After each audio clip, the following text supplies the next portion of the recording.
দীর্ঘদিনের পুরনো শত্রুতা, আর সেই শত্রুতার জেরেই এক পরিবারের সদস্যরা অপর পরিবারের সদস্যদের লক্ষ্য করে ঢিল পাটকেল ছোড়ে বলে অভিযোগ। লিখিত অভিযোগের ভিত্তিতে অভিযুক্ত এক মহিলা এবং এক পুরুষকে আটক করে থানায় নিয়ে যায় জয়পুর থানার পুলিশ।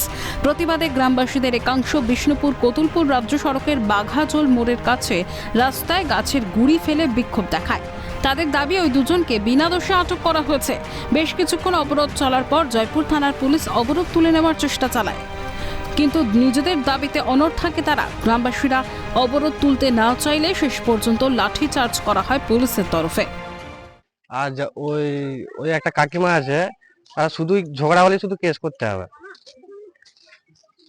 আজকে কি কথাবার্তা ওই কারণেই করেছেন? হ্যাঁ, তারপর ওই যেখানে যখন পুলিশ এসেছিল বিনা দোষে সবাইকে লাঠিচার্জ করছিল, তার জন্য তারপর গাড়ি অনেকজনকে নিয়ে গেছে, তার জন্য কথা করছিলাম।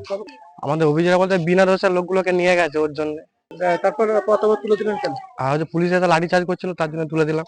প্রথম যখন আমার ছেলেকে বিনা দোষে দিয়ে চলে আসে, সব কি তুলে নিয়েছে, সব কি তুলে নিয়ে চলে যাচ্ছে, তখন আমি ছেলে ছাড়াতে গেছি, আমার কান মুখে চাবি ফেলে দিয়ে পেটটাই গলে দিয়ে দিয়ে ছেলেটাকে নিয়ে চলে যাচ্ছিল। আমি আমার ছেলেটা পুলিশে সব যাকে পাচ্ছে তাকেই তুলছে, যাকে পাচ্ছে তাকেই তুলছে। আজকে তো কথাবার্তা করেছেন, তাই আমরা করতে যাইনি, আমরা থাকিনি তখন পত্রবের সময়তে।